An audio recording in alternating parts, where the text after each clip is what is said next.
Welcome, everybody, to episode 4 of the Big 3 podcast. Today I am joined by my bodacious co-host, Gary, and our special guest of the day. We have PC3X, second place finisher at the Arcadian. We have Pascal. Well, okay, third place. Third place? Oh, yeah, Mario, Super Mario. No, I already messed it up, bro. Come on. Bronze medal. Bronze medal. medal. Hey, a bronze medal is still a medal.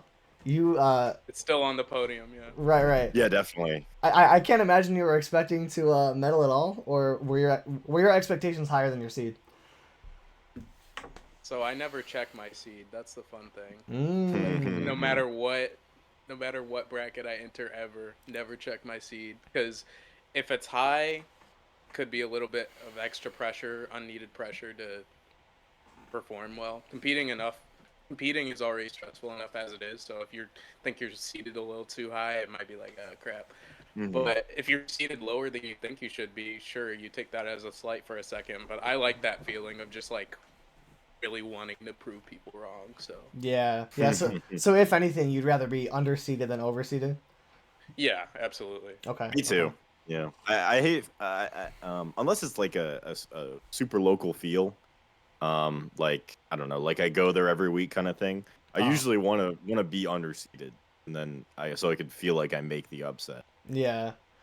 Yeah, it feels a lot better to Right. see, like, you look at the Start GG page afterwards and you see, like, seed 27, place, like, 9th or something, you know what I mean? That it feels a lot better than, Nick. like, placing your seed. Yeah, dude, Thick Nick. Yeah. What a guy. I, admittedly, maybe I might be out of the loop a little bit, but I had not heard of him at all before the Arcadian. And then That's he kinda pulled fair. up. Like, he went crazy.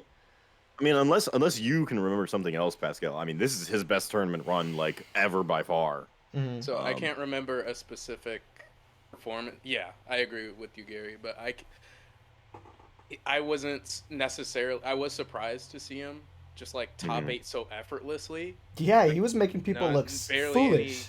Yeah, absolutely. But he has been someone on my radar for a long time, because not only do you stick out by playing someone like Pichu in this meta, Yeah, but also automatically. like Genesee County has always had like really solid players, from like Yeah? Vision back in the day to Haxon. He was the snake that was solid from Genesee, and and Thick Neck, like they can get it done. Absolutely. Some Right, sleepers out Derek of is also Genesee from that County. region. Say it again. Derek, Ooh. Derek is from the region. Yeah, OG that's Derek. right. Wow. That's right. Okay. Derek is also, yeah, for sure. Yeah, it was crazy watching him. Like, there were people that we mentioned in our predictions video, right? Like, we talked about Solar, we talked about Jado, that he just ran through. He, like, 3-0'd these people. And then he gets all the way to top 8, and then, you know, Engine kind of runs out of steam. And I actually wanted to ask you guys about that. In, like, late bracket runs like that, he'd been 3-0'ing anyone.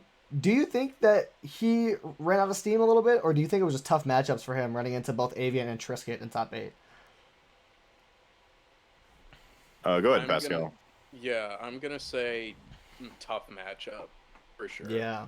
Like the amount of and I imagine we're gonna get into this a little more later, but like Avian's level up is real.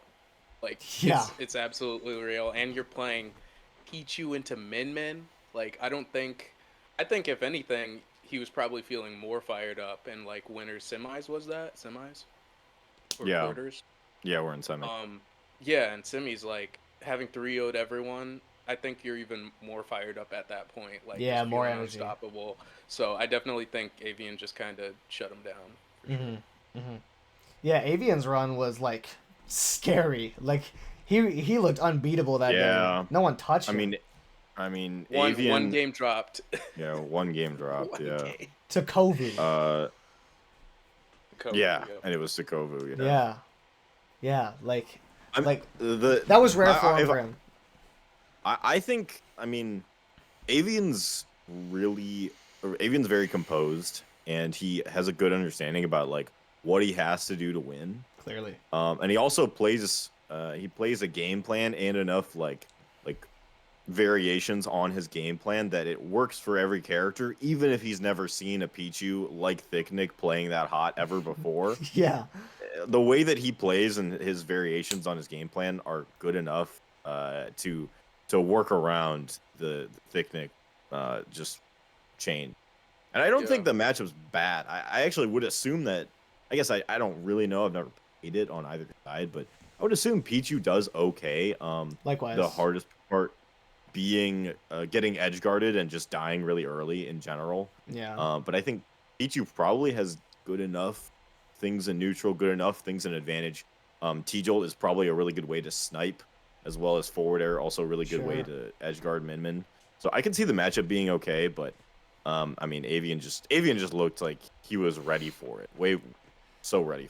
Yeah. The dude was on a mission. Like, say what you want about Min and mid-level versus a character like that, but the point being is, like, it was a 200-person bracket, bro, and he was the last one standing, and he did not break. It did not look like he broke much of a sweat. So I think that that says a lot about just, like, not just his potential as a player going forward, but also the work he's put in up until this point. Because a year ago, I beat him at the Arcadian, and I did not think twice about him. Like, a year ago, it was either 3-0 or 3-1. It was probably 3-1, but I remember it being like, oh, you know. How much was he playing Min back then? Like, how new of a development is that for him? He was definitely leaning a little bit more towards Snake by my memory. I think because in our set he started Snake at last year's Arcadian. Yeah. And then I beat that, and then he switched to Min. So. We, like, collectively forgot that he played Snake on the last episode of the podcast. Like, we didn't mention that once. When I put him at 7 and we were all arguing about that, I was like, oh, the Greninjas, that's a hard matchup. Nobody mentioned that he also has a Snake that he would just play against the Greninja instead. Who was you guys' number 1 again? They both had Avian. I had Jado there. Jad. Yeah. It was a funny podcast because Drew didn't do it in the way that you would like do it by, I think this player has the results to be this spot in the bracket. Yeah. He did it or like, I am predicting the bracket tomorrow. Yes. This is what's going to happen. And so it actually was very fun. It was very fun. Yeah, and that's something that we neglected to, like, plan that and say it before the episode was, okay, are we seeding or are we predicting, right? So Gary and Ian were both seeding and saying what should happen, or I was saying, like, this is what I think will happen, or even what I want to happen in certain placements. But, Avian's run was crazy. Did you guys do fantasy brackets? No, I did not. No, we didn't do fantasy. That was cool, though. I wish I did. I didn't, think to. Did you, Pascal? I did not, no. Okay, I liked hearing from so many people that I ruined their fantasy bracket. Yeah, oh yeah. I live off that. Yeah, so I guess that's a good time to transition into your run. We've been talking generally. Do you have like comments, thoughts, like what made you do so much better than people expected? Did you expect to do this where well? all the good players go? Like, what was that all about? Where'd all the good players? Yeah, I mean I think the most ironic thing in general is that, like, I was for most of the week I was pretty dead set on, like, not going. Like, I regged like a week and a half, 2 weeks prior, but just, like, in general, mental health stuff, just life been kind of kicking my shit in for a while, and just, like, also we all know we're all competitors, so we, like, know the feeling of, like, spending your entire day at a big event just to shit the bed in bracket, and, like, just sit in that feeling. Definitely. Just knowing your entire day's gone, you feel awful the rest of the day, and just, like, I didn't want any of that, so I was definitely, like, up until the last minute, like, I'm not going to this bracket. But I'm glad things changed. Yeah. What changed for you? I mean, like as non-personal as possible, you know. Yeah. Like, 2 things. One, transportation just kind of opened itself up last minute, and also a couple friends of mine from different scenes just asked me to practice last minute. So, and we were, like, talking about going. I was frequently flipping back and forth of whether I was going, but, like, helping people grind for a tournament like this, you should probably show up, even if you don't think too much about it. Right. You know, if you're able to go, you should go. So, what were you, like, focused on do you think about matchups at all when you were practicing on Thursday, Friday, or were you like just playing just to play the game? Definitely more to play the game. I don't, as a player in general, I don't prepare enough, I think. I like have a very, I just kind of trust my instincts and think I'll just wing it, just on the fly, adjust on the fly as the situations present themselves. My strongest attribute as a player has always been being able to play multiple characters at a decent level. And my Yeah. weakest attribute as a player has always been playing so many goddamn characters in bracket Yeah, Yeah. I knew that end one up was coming. Yeah. that I end up counterpicking myself and just being like, oh, I should have just stayed Yeah. X character. Yeah. Which is why my favorite set of the day actually wasn't streamed. My favorite set of the day was like my winners round 3 to make it out of pools against Winter. Oh, that was such a Winter, hot set. yeah, Winter beat me last time we played. Oh, really? I didn't know that. Yeah, but we haven't played in like a year and a half. It's been a minute. I know he like struggled. Well, first of all, I've always thought Crom is like Wolf's worst matchup, or just like a top five shitty matchup for Wolf. Not gonna play that. I went mostly Falco last time I played Winter, and I like tried one game of Fox, and by the end we were talking about it. He's like, "Yeah, I'm worse against Fox." Like Monday's taking several sets off Winter. Wow. Okay. So like going into this set on Saturday, or just seeing I was playing him, I was like, okay, we're just gonna stick with Fox. When I'm nervous and shaky, my ledge habits are like the most exploitable. So like Fox just in general dying so early to Crom anything. Yeah. Yeah. I kept it competitive, but Winter went up 2-0 in that set. So I was like really glad it was a best of 5 all day. Usually in that situation, if I'm down 0-2. Yeah, if I'm down 0-2, my instinct is always to switch characters. Like, not even think about the individual interactions, not even think about this or that, but just like, oh, it's clearly the matchup or a character issue. Yeah, I mean, this sounds like a snake. Like, I'm really surprised that when you were debriefing me on that set, I'm like, where was the snake? Yeah, I was surprised I didn't switch either. When I was going when I was going into game 3, I was like, snake, all the ways I'm gonna fuck him up that ledge, all the ways I'm gonna fuck him up with Nikita. But like, I don't know, maybe it was that I barely warmed up snake all day, or that I just wanted to do like a solo Spacies run. But I don't know why, I just stuck it out with Fox, and I ended up getting the reverse 3-0 with a shine spike to close out game 5. That was so raw. The the stock before that was sick too. That was so raw. But so I had a question about like having so many characters. This is something I often think about, like when I hear that like top level players have like a lot of characters at a similar level. How often do you find yourself like regretting switching or not switching? Because I always think about like how much that adds to like the mental pain of a loss. Is like having another character where it's like, oh, I could have switched. And I feel like it always is the type of thing where if you lose, it was the wrong decision, and if you win, it was the right decision. It's one of those things that never feels good if you lose. Yeah, Gary can attest to this too, because he has. Yeah, you guys both have a few.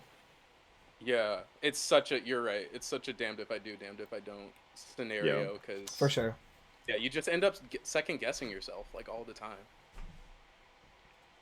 Yeah, sometimes it's I think secondaries are best for when right now in this moment I want to perform. And I want to perform in a way that benefits me the most and shows off my skills, right?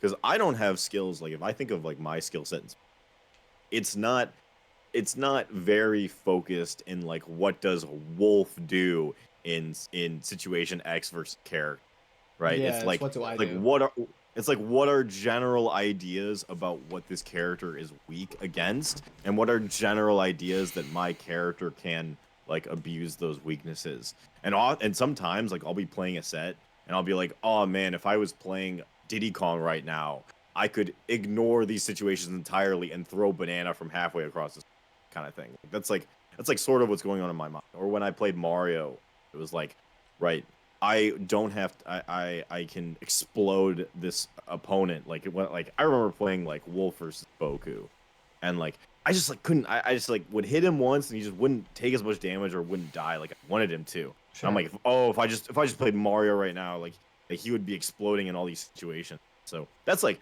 really like what it can feel like, and so having a second character is like the moment that I want to perform. That's when I want to pull out that, as opposed to like I'm really trying to like learn like the interactions like ground up. Yeah. Which is sometimes what you want to do when you're playing character. So For how sure. often? My character picks. Oh, my bad. No, you can go. I was about to switch topics. Go for it. Yeah, Go for my it. character picks are mostly dependent on my mental state. Just like what am I Right. feeling in that particular moment. With Wolf, it's like I'm just gonna like balls to the wall. I'm just gonna go for like crazy call outs and just basically every interaction I want to like show I'm playing better than you in this moment. That's kind of how Yeah. I think when I That's when the I dog pick Wolf. character. Yeah, yeah. Oh yeah. Wolf It's is literally kind a of dog. Wolf is kind of a jack of all trades, in the way that he's not that fast, but he's fast enough. Right. He's like hits hard enough. He like he has enough zoning. He There's has enough like boxing. enough safe on shield, right? He has enough like spacing tools, right, with like F tilt or like space backer, space nair, right? Like Wolf kind of does everything, and so if you just like I think of Wolf as like I think I'm better than my opponent, and I can show it. Right. I'm gonna pick Wolf right now. Exactly. Yeah, No that makes facts. And sense. Wolf's initial dash is actually just as fast as Fox's. So if you're Mhm. wondering why Yeah, you're just definitely. getting burst dash grabbed Yeah. by Wolf all of a sudden so many neutrals, it's because he has that. With Fox, it's just like pure adrenaline. Like I'm just leaning into all the nerves, all the jitteriness, That's all rad. everything. That's It's just interesting. go go go. Yeah, I was gonna Yeah. ask about your Triscuit set because you switched from Falco, which I was surprised you played Falco actually, into Fox. And so like how did that feel going from Falco? Yeah. So the Triscuit set, I was really surprised I lost both the Falco games. It's just like we were going even for just about like we were going even in games 1 and 2. Game 2 especially, like it especially it feels weird when you feel like you're either doing good or playing just well enough to win, Hmm. and then you lose, and then the victory screen says otherwise. Yeah. Literally me Yeah, yeah, every yeah. time I play against Hero.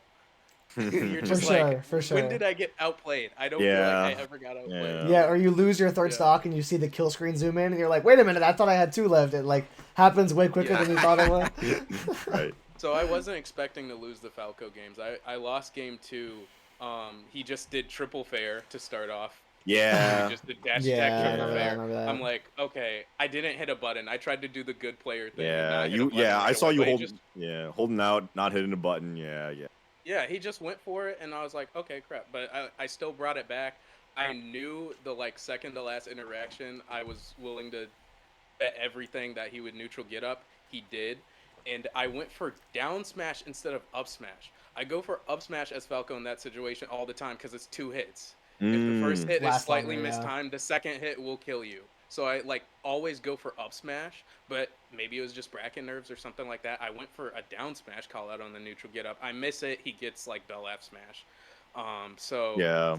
after that, I was like, okay, I don't usually go Fox in this matchup, but I feel like I can just exploit his bad habits quickly and just Yeah. in a way that'll just overwhelm Okay. him really fast. And I ended up second reverse 3-0 with Fox of the day. So that was Damn. like really a huge confidence boost Is, for sure. do you like if you're Fox and you're playing against like Pac-Man, do you want to like full hop jump in and I'm in your face right now? Like, is that what you want? It's what I want against most characters. Against Pac-Man, it's tricky because when any Pac-Man player that's just paying attention or worth their salt, they're gonna call out your jumps. That's how Yeah. like Mhm. that's something Tristan has gotten better at, like as he's been improving as a player, is just timing the jump call outs. Because that's how I play Pac-Man. That's how the good Pac-Mans play. They're like, oh, I set down Hydrant. And if you're somewhat well versed in the matchup, it's not a good idea to take out Hydrant right away with a very committal laggy move. So For what do most sure. people say? They say, okay, I'm gonna jump over it, and then this Yeah. situation restarts itself when the Pac-Man knows that, and they're just gonna call out your stuff. So against Pac-Man as Fox, not necessarily. I'm like trying to bait the jump call out. Mhm. Okay. That makes Yeah. sense. That's how I Do you want to close get out. under That's- that? Like, do you want to beat it? Like, What's your plan?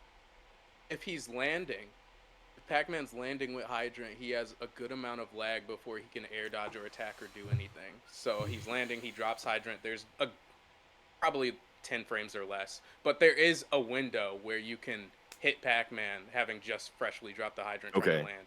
In those scenarios, I'm trying to just swat him out of the air outright. Okay, so you're like trying to like forward air or up air.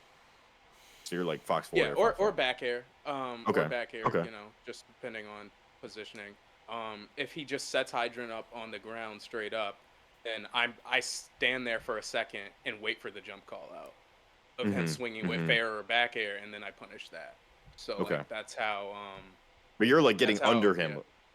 Exactly.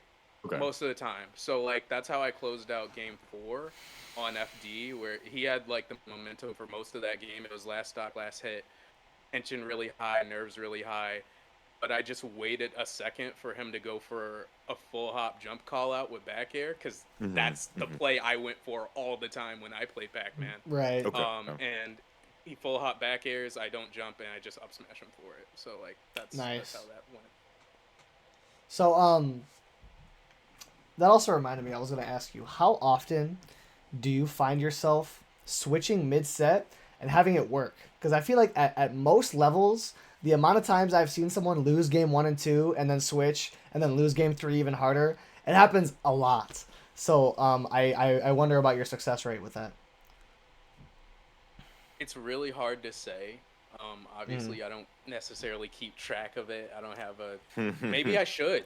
Maybe I should have a spreadsheet. Or something like that, being like, I switched here and here and here.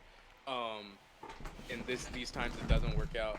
I think more often than not, it doesn't work out because, and you know, it can be 50-50, 60-40, whatever. But I think more often than not, it's you and your habits and how you're approaching something, as opposed to this matchup's dog. I can't make adjustments. I can't. Yeah, I think it's also like how ready is that character. So like if you are, I mean, if I don't know, quick example, but like here I'm looking at Ducks, right? Ducks plays Fox and Bowser. Losers, he played against Symphony, went 0-2 as Fox, and then won 2 games as Bowser, and then lost 5. Damn. But I would, if I'm Ducks, I'm like, oh, I'm gonna play Bowser, and it's a good idea. Even though he lost game 5, I think picking Bowser was definitely the right play, because his Bowser is good enough. It's up to that level, or maybe a little bit lower than his Fox. Yeah. But it wouldn't be if the character you're switching to isn't of a very similar level, then it's not worth it. That's the thing that I think like you're thinking of. Is like when someone pulls out their pocket. Yeah, that's what I usually see. Is like the Alcola goes down 2-0 to Spargo and the DK comes out or some shit like that. That's obviously different. Yeah, we don't want to see that. Yeah. No, for sure. I think you're definitely right. It depends like how well versed you are in that character. That's a part. And you're gonna like I remember playing Yomada, Arizona, who has some family in Michigan. So he comes up for big. Yeah, he comes up for Big House. He's a homie. And I was in my Cloud era when he came to Michigan, and we ended up playing in bracket Cloud versus Game Watch. And that matchup is like very clearly good for Cloud on. I mean, not very clearly. It's relatively it's relatively good for Cloud. As far as Game and Watch matchups go, it feels pretty good. And I learned like right there, sitting next to the guy, like what works and what doesn't, because I mean, like, I had played the matchup in my head and a little bit in my hands, but like playing at that level, like with that intensity and his mix-ups, that was all very fresh. And my Cloud wasn't good enough to play on top of those things that were new to me. And I mean, like in retrospect, I wish I would have played Wolf. But I mean, you know, but we can't rewrite the past. Mm-hmm. No, I think that's really true. I think one like downside that when it comes to having a pocket that's top tier or like a really meta relevant character like Cloud or Aegis, whatnot, people are gonna be ready for it. So even if it's just like slightly not as polished as your main, you're gonna be sweating. Even if the matchup is like so clearly more in your favor, you're still gonna sweat because you have to play the player at the end of the day along with the matchup. Yeah. So you might have a Yeah, better matchup, but if they're attuned to your habits and just outplaying you in general, the matchup's not gonna save you. yeah. If your Yeah. opponent knows Smash the Ultimate. counterplay of a certain matchup and you have the same habits, you're not just going to be able to like throw out the moves that are good in the matchup and have that win for you. Especially if your habits are the same, your opponent's just going to eat them up the same way. Yeah. Smash Ultimate is like such a game of comfort. Oh yeah, If you are more comfortable in the like situation, then you're just gonna have the advantage. So like in my example, like I was not as comfortable in Cloud Game & Watch as my opponent was in Game & Watch Cloud, and I mean, and it just showed, especially game 3 when like just these micro interactions that were super meaningful in the game. How do I deal with him like camping on the ground, right? Like just doing a dash dance or like run up shield. Like what do I right. do? And I hadn't like fully explored. Like I had an idea, right? I like level 1, I had an idea of what I wanted to do. I wanted to do space forward air, space back air, or tomahawk side B, or tomahawk grab, right? Those are my ideas, and I wasn't able to. And like that stuff is still level 1. I needed Right. to like get to level 2 to actually like feel when those situations happen and play the proper mix-ups and like play player as well. Game & Watch But is a yes. really good example for sure, because like Hmm. that's definitely a bracket demon character. Yeah. For me, 'cause it's For just like many. I main Spacies, right? Yeah, and uh, we both have a lot of sets for so. Yeah, and like I haven't beat Quark post quarantine. Like I'm like 0-6 or worse. Like it's Yeah, me bad. too. So Me like too. I'm in general, not only has he improved a lot as a player, but like I'm in general uncomfortable fighting Game & Watch, and he's Hmm. like been able to show me just like all the ways I'm playing the matchup wrong and could improve at it. Um Yeah. Quark is smart as fuck. I Hmm. generally listen to that guy. Oh yeah. Yeah. But like, yeah, so you're gonna have comfort characters, but you should absolutely trust your game plan, even if it's a slightly worse matchup than opposed to, like I was saying, like, are you comfortable? Yeah. Right. Yeah, it's how good you're feeling. Mm. So you mentioned something earlier that I wondered about with you having been around for a while and not coming to as many tournaments and like what convinced you to come to the Arcadian, right? It was just that like you wanted to help people practice and it became more convenient. These days, is whether or not you come to a tournament just like totally a thing of convenience or helping other people out, or are there like other factors that like you think about outside of just like, oh, this is Big House, I'm going to Big House, you know? It depends. Some of my Ann Arbor homies are kind of miffed at me for skipping Big House because it came out the same weekend as Spider-Man 2. I did nothing I remember that. for 48 hours to play Spider-Man 2, and that was one of the best weekends I've had all year. But like, Shout outs it's to a Spider-Man variety. 2. Yeah, it's a variety of factors. Because I'm not as active in the scene, like sometimes you just get that itch, right? Sometimes you're just like, I want Yeah. to hit buttons. Yeah. Other times it's like having been in the scene so long and like watching. I started competing in 2016, so like having been in the scene for a good minute now and just like watching everyone improve and things like that. Sometimes I feel like just like as a vet, I had to prove to myself that I still got it. That like Yeah. just that I just like had to show I can still play, That even actually, if I don't come out all the time. you saying that reminded me of another thing I wanted to ask you about. On 2 episodes ago, we had Broly on, right? And he mentioned something about how seeing like new kids do what you used to do is just pisses him off like to And no we end. saw your Yeah. comment. Yeah, we saw you say that's the realest shit you've ever heard, right? And he didn't really elaborate, and neither did you. So, do you want to talk about that for a sec? Yeah, because like I think a part of it is just like you get nostalgic in like a not so pleasant way. Nostalgia Yeah. is usually a really pleasant thing, but like just watching these kids come out of nowhere and kick ass, sometimes it makes you feel like, damn, I kind of miss when I was like one of the top Mhm. dogs of my local Yeah. scene, or when I was PR'd in Michigan that one time, all that time ago. Like sometimes it like with just being a relevant player in the scene, you're like, oh, dang, I kind of missed that. And Yeah. seeing the kids do that, especially with the characters they're doing it with, man. Like Ultimate is such a different game, bro. Doesn't matter Yeah, inside. it's Ultimate, so you could different. It's so Ultimate different. and pre-COVID Ultimate, you could not just pick up Palutena or Wolf or No, PT, no. having It was, never played Smash before, and win your local. That was not happening. You could not Oh do yeah. that. Oh yeah. Like yeah. Fighters Pass 2 just like completely changed the backbone of this game as we know it. So like I think that definitely like adds a little bit to the bitterness for the old heads that have been like, and it's crazy that you could be considered an old head if you just started playing in Ultimate because it's 5 years old now. So like seeing a kid just like pick up Steve or any Yeah. other Fighters Pass 2 character and just rock people's shit. You're like, man, fucked up. Like, Yeah, I see, don't think I and like that. you mentioned nostalgia, and I think what makes that so much worse is that typically nostalgia is like you smell something and you're like, damn, that reminds me of my grandma. Oh well, and then you go do something else. But in this scenario, you get nostalgic for it, and that's something that you could go out and do right now. Like you could go make that happen if you really put in the effort. So it's all the more frustrating Yeah. that it is technically attainable, but it's just not something that you really want to put the time into anymore. So it Yeah. makes it that much more negatively nostalgic, as you said. Competing is a sacrifice. It's a sacrifice of your time, of your money, of your focus. Yeah, massive sacrifice. It takes a lot. It takes a lot, and just like knowing that I'm just not really in the time of my life right now where I can go balls to the wall anymore with tournaments. Sometimes it saddens me a little bit because I remember when I was in college when Ultimate was first coming out, I went to 4 to 5 locals a week.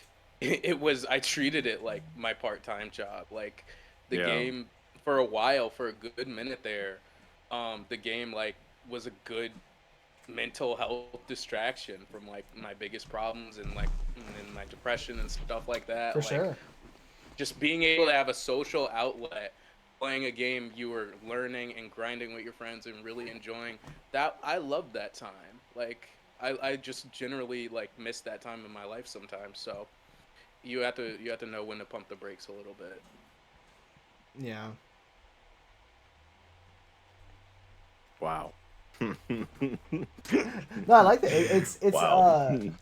being able to have something that you can like put time into and improve at, because a lot of the times I feel like people who are competing feel like they're not doing much else in terms of progression in their life, and a lot of the times people always say like progression isn't linear, but watching your numbers go up or down rather, I guess, in terms of placements, it's a very good way to like get some like self accomplishment and like what might be a hard part of your life. You're not really like finding much success in other things.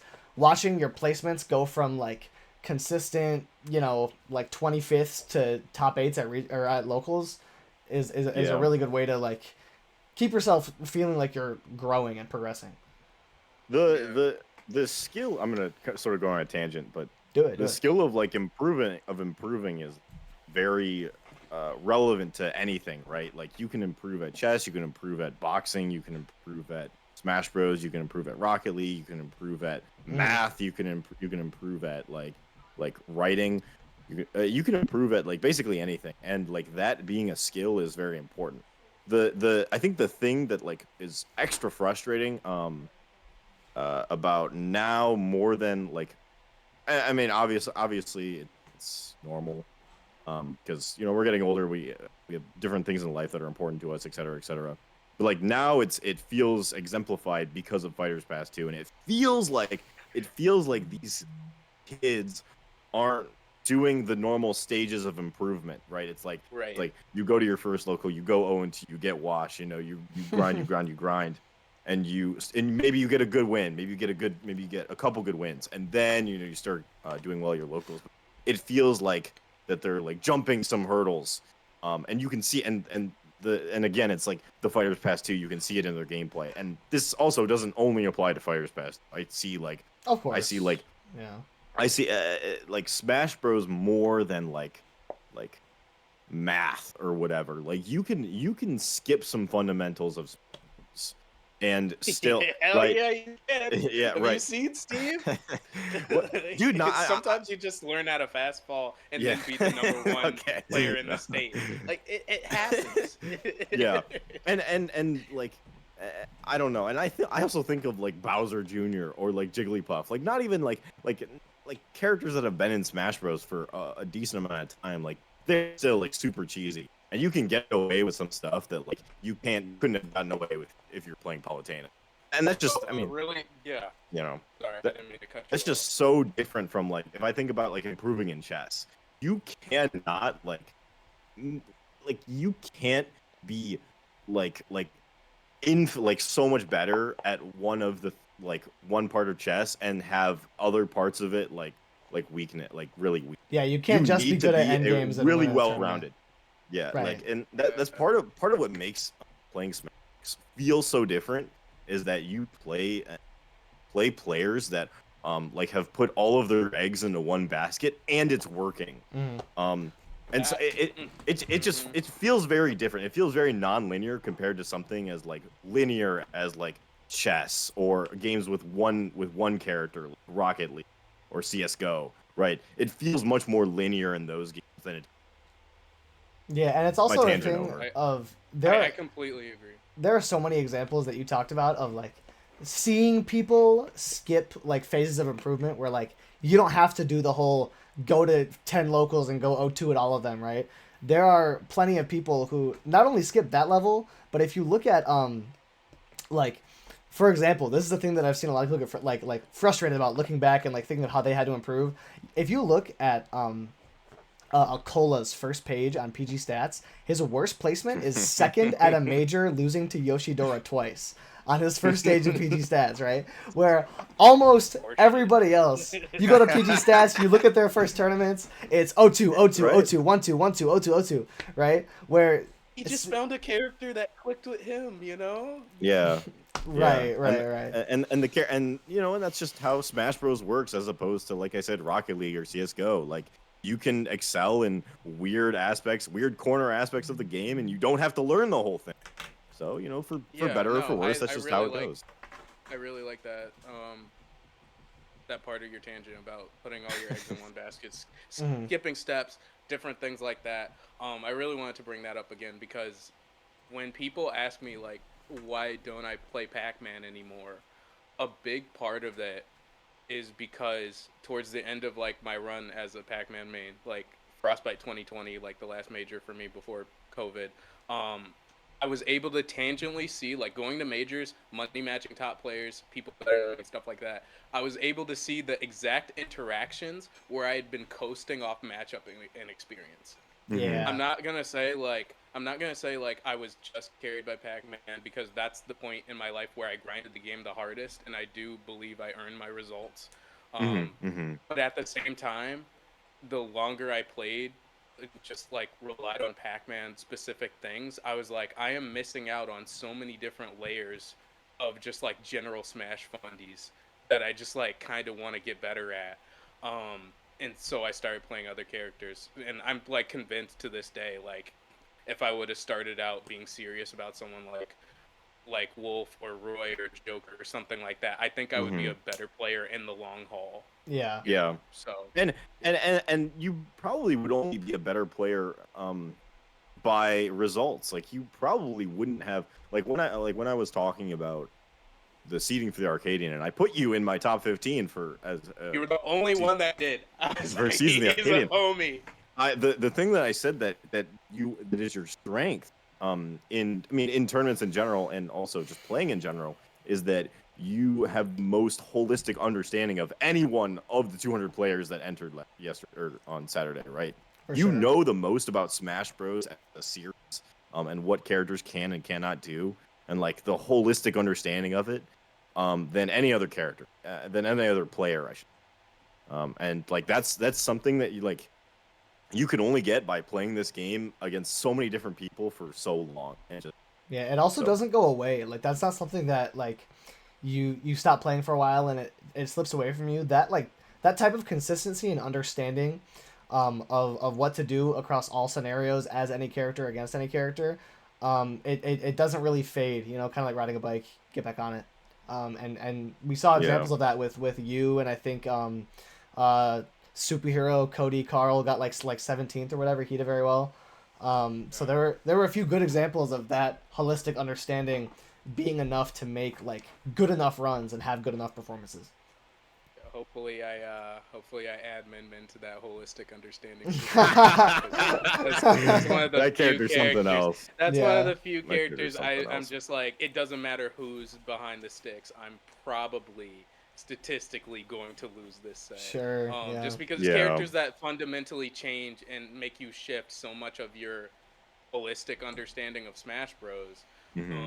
Really challenge you in the specifics. Like there's so many. I rewatched the VOD, like all of my Arcadian VODs, and like going back to the Avian set, I was like, there are so many like just micro interactions where no other character can kill me right here. Can like cover me right here. Like game 2, I was doing a lot better. I got a cheeky edge guard to steal out the stock, take a lead. I end up losing that game by getting off stage once with my last stock, and I Falco double jump. I Falco double jump almost to the corner blast zone because I'm like, it's the highest DJ in the game. I should be safe. Of course I'm no fine other here. character. Of course I'm fine here. No other character can kill me in the specific scenario. He tilts the I don't know what the laser beam is called, but he just tilts it upward. I die. Yeah, I die at like 50 in the corner, and I'm like, what the fuck? Yeah. So I mean, I definitely have. I still have some work to do. There's still. It doesn't matter how much you think you know the game. There's always ways to get better. Yeah. That's always true. So I do think around this point, unless we have anything else we want to touch on, that could be time. I was gonna ask you, Drew. I feel like we're kind of the old heads talking about it, but did you have anything to say about the Triscuit Invitational specifically? Like, oh, dude, did it? What did you think about it? Did it run well? Was it fun to be there, et cetera, et cetera? In terms of like vibes and just like having a good time, it's one of, if not the most fun I've had at an event. Just like super great time. People were super into it. There was one moment where I don't remember who it was. It was Rob versus Avian. People sat down and play friendlies, and then one person said last hit game 5, and everyone in the room went, oh, what? And we all stood up and watched it. It seemed like there were a lot of people who like cared about watching, right? Because it's all your friends. You want to see how your friends are going to do. So there were a lot of people who like cared to be involved and invested in watching sets. It was great to watch. Triscuit, I've said this before, but I wanna preach this again. Triscuit put all of the prize money, all of the like money that went into running it, all of like the like food and stuff like that. That was all out of his pocket. Like the prize bonus and everything. It was all Triscuit. It was free for us to come. There wasn't an entry fee. He just supplied all that himself. Which he did not have to do, and it made it such a phenomenal event. It felt like there were high stakes. And of course, when a Michigan regional has high stakes, it came down to Dice and Tony. But it was a great time. Whenever an East Michigan mini regional happens, it always does. We're gonna talk about that rivalry, huh? Yeah. They're just gonna play against each other until the end of time. So I think I'll be watching Cloud versus Falco in my gravestone. Yeah. Honestly, it's so refreshing to see though, because when you're left number 1 unchecked with nobody to call you out, or no one to like really force you sweat at a local, they're neck and neck, man. You'll stagnate. You'll get complacent. So like, Dice and Tony, they just bring out the best in each other, and it's always I agree to watch them play. What's really interesting to see is how like one of them will seemingly have it figured out for a while, right? Like up until the Triscuit Invitational on PG Stats, the last 5 sets they played, Tony took 1 game. The rest were all 3-0s from Dice. So it's like, oh, Dice totally has this figured out. He's got it, and then he comes into this. And then Tony wins it. But even right before that dominant run from Dice, Tony won 6 sets in a row. So it's so fascinating to me that it's not like back and forth 1-1, 1-1. It's 5, 6, 3, 3, 5, 4. It sways so drastically. Was there any other like super hot sets of the tournament that you would want to talk about? There was some exciting ones. First, so good pop that shit. Yeah, dude. Both times. Zephyr twice. Zephyr Avian was a blast. Because that's one of those things you see Donkey Kong Min and you think it's disgusting, but Donkey Kong has some tools there. And Oh, I missed that set. What actually happened? Dude, because like I saw Zephyr he tweeted about beating him. I'm like, what the? Yeah, dude. Zephyr didn't take more than like 30% off of an opening once. His disadvantage was mind blowing. I don't know how he didn't get hit for more than he did. It was fascinating to watch. And yeah, obviously there was like an ugly segment. Gary sent me a screenshot at one point, just no context. I did. Of just funny. like all the 3-0s over and over and over. Which like makes it look a lot uglier than it was, but there were a lot of close fun sets. Like Poison Jam Ramez played really well.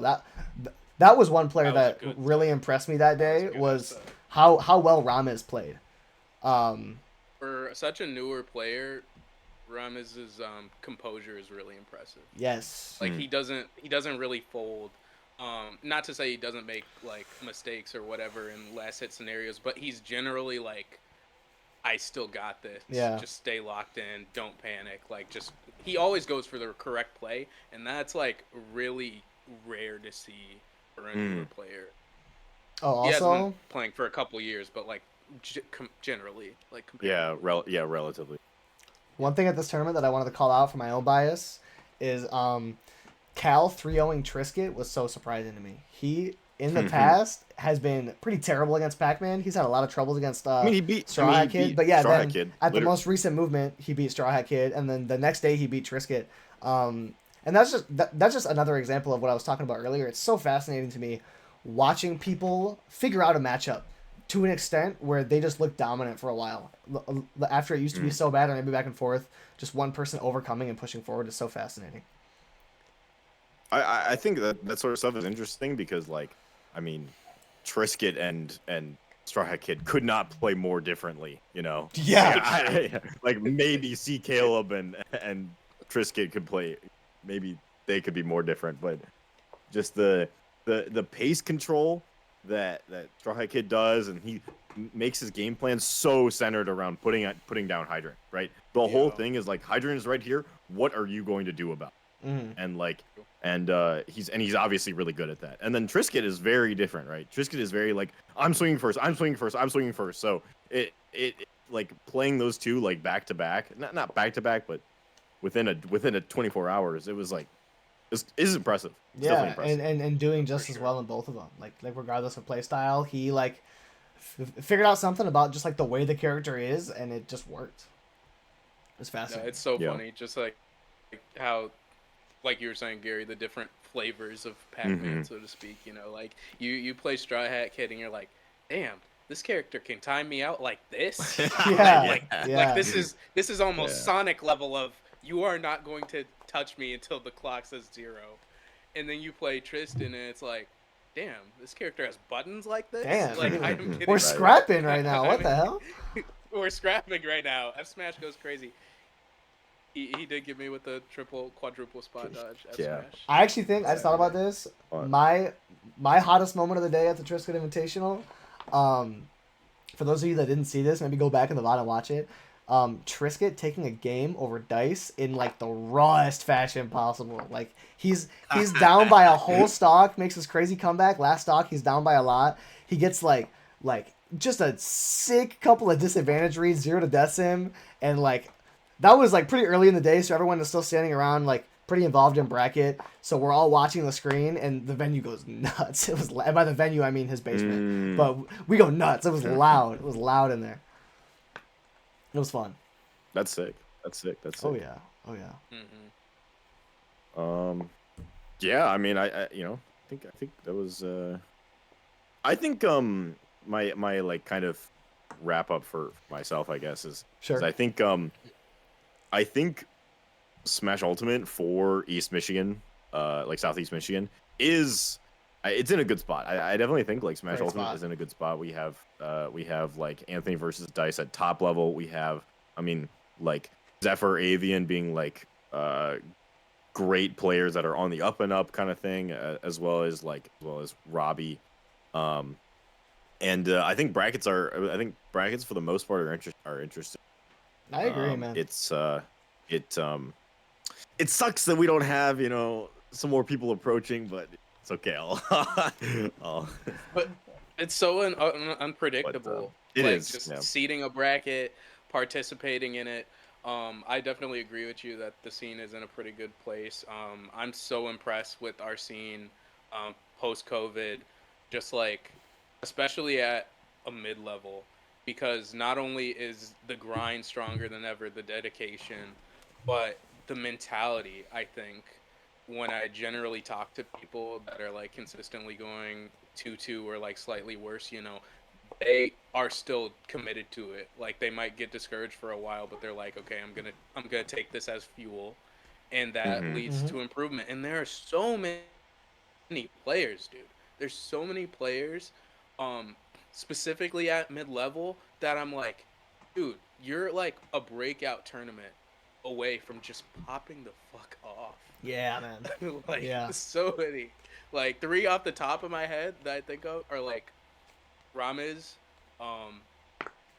Gary, you might give me shit for this, but freaking Dante Latte. Oh no, I have had him like he's gotten a lot my better. Place to grind, and he like I'm like, who gave this kid the super soldier serum? He's like gotten, this kid he's gotten a lot better. He's a lab rat. He's a lab rat, and it's paying off. His decision making's better, stuff like that. Even someone like Monday's improved so much in the last year. Yeah, man. Like, yeah, we just have to see him when he isn't off the perk on a Monday night, So, Mr. Monday on a Tuesday. And with that, I think that's gonna end the big three. Thank you for PC3X Pascal for coming on our show. Of course. It was a good time. Yeah. Links and descriptions to all of our Twitters. We also have a Google form up if you want to apply to be on the episode of yourself. No guarantee or anything like that, but we do see all of them just to give us all a spot to look at who's interested. So thank you for staying. Check the description for all those links. It's been a great one.